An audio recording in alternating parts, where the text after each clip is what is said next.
Тәуелсіздік жылдарында біз рухани құндылықтарымызбен қайта қауыштық. Өзіңіздің руханият мәдениет саласына деген ерекше қамқорлығыңыздың арқасында халқымыз туған тілімен, дінімен, дәстүрмен қайта қауышу үстінде.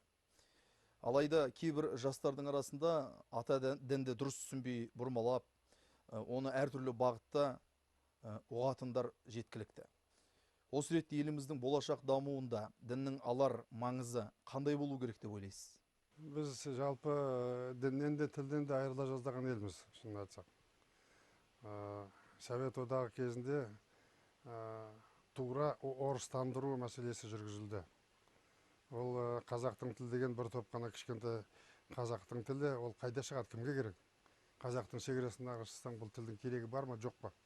Шынында да бір жағынан алып келгенде ондай бар, бірақ та біздің еліміз үшін, жұртымыз үшін, біздің тарихымыз, мәдениетіміз, санамыз, ғұрпымыз өзіміздің тіл арқылы ғана жеткізе аламыз. Кейбір қазақтың сөз оралымдарын, Абайдың сөздерін аударып көрші, орысшаға, қазақшаға, ағылшынға, басқа тілге.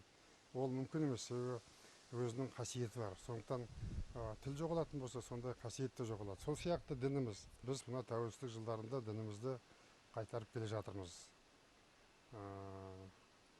Қазір қарап отырсаң, қазақ ешқашан дінінен айырылған емес екені көрініп отыр. Ешқандай уақытсыз үзілмегендей дінге кірді де ары қарай жүре берді.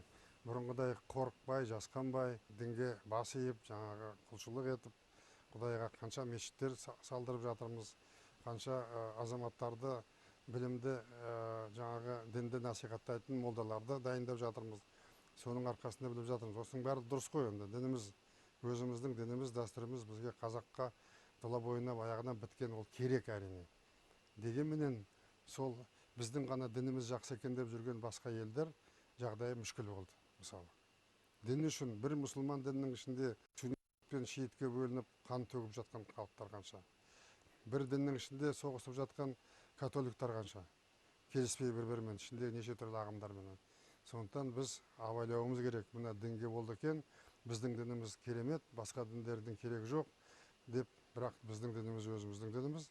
Басқаны да үйренуіміз керек, білуіміз керек, сыйлауымыз керек, құрметтеуіміз керек. Сонда біз мұсылманның дінін де құрметтейтін болады. Дінге бас ұрып жүрген кезде біз діннің жаман жағына түсіп кетуіміз керек.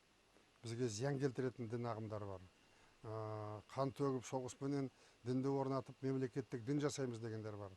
Баяғы Мұхаммед пайғамбардың сахабалары кезінде, Омар, Осман, Алидің кезіндегі халифатты қайттан орнатамыз деген, ол жаулап алу мәселесі болатын, Османдардың тарихы болатын. Одан біз ажырап, өзіміз дегенде дінді мынау иманға жақындатуымыз керек, имандылыққа, діннің жақсы жағын алу керек.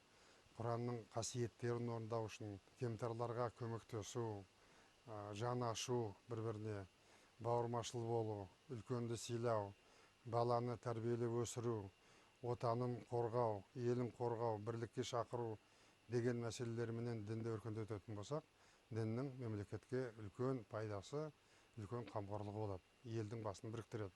Міне осындай мұсылман дінін өзіміздің, ислам дінін біз құрметтеуіміз керек. Екінші жағынан мына елдің барлығы мешітке барар екен деп топырлап осымен көп адам барады. Мендегі мәлімет бойынша Қазақстанның мысалы 60% жуығы ислам дінін қолдайды, нағыз деген. Соның ішінде нағыз, соның артында жүрген халықтың өлшемі 20-25%-нан аспайды. Топырмен жүрген де бар ішінде. Ол да жақсы, барып үйрене берсін.